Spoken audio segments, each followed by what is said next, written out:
Vlog. आजको भ्लगमा चाहिँ मैले यस्तो विशेष त केही छैन। अहिले चाहिँ बिहानको 8 बजे म चाहिँ घरमा नै भिडियो बनाउँछु भनेर सोचिरहेको थिएँ, तर नाइट काम गरेर आएको मान्छेहरू सुत्ने भएर चाहिँ म बाहिर आएर भिडियो बनाउँदैछु। अहिले चाहिँ म जिम जाँदैछु।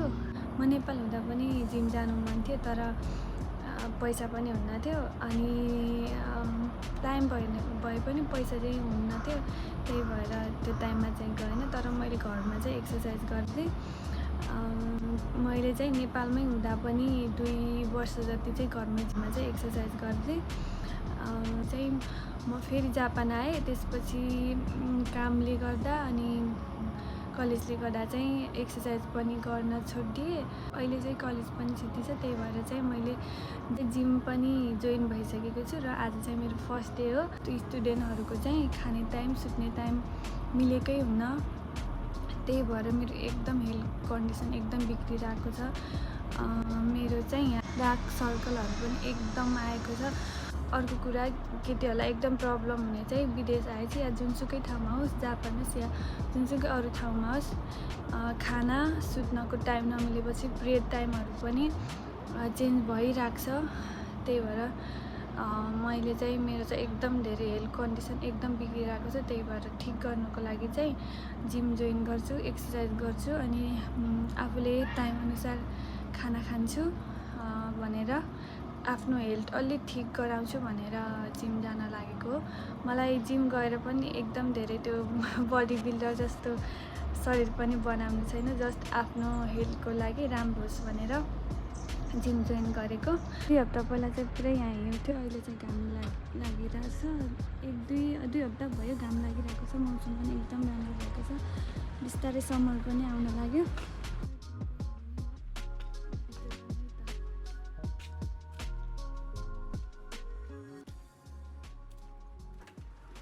क्यामेरामा चाहिँ फेस देखाउँछ है त। खुल्यो, अब चाहिँ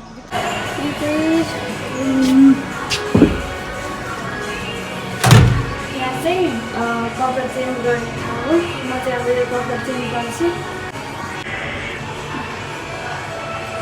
मेरो आउटफिट चाहिँ यस्तो छ।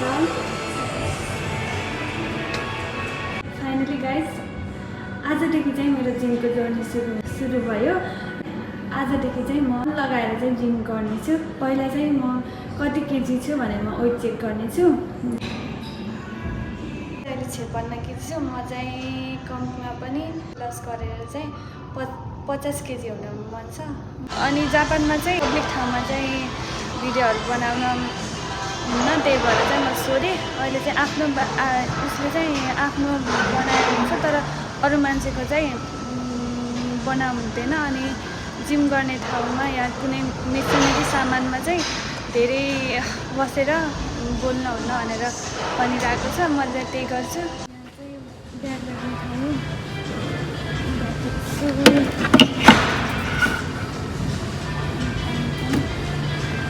जस्तै हामीले यो अनि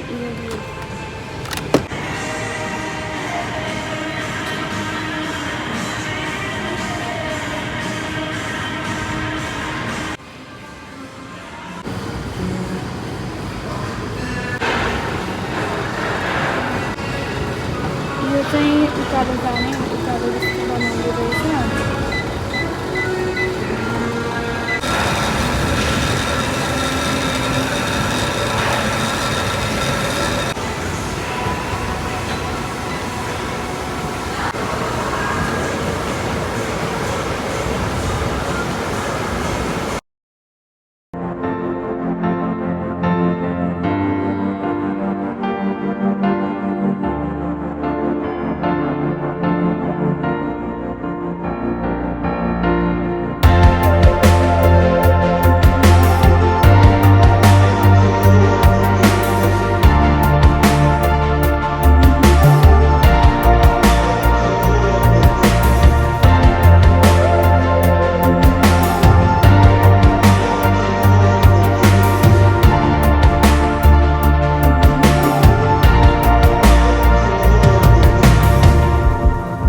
सकिनँ, जति आउँथ्यो त्यति गरेँ।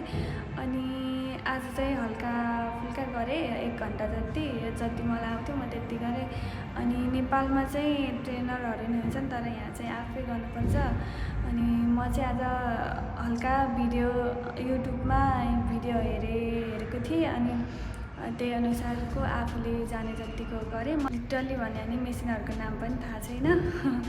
अनि बिस्तारै थाहा हुँदै जान्छ।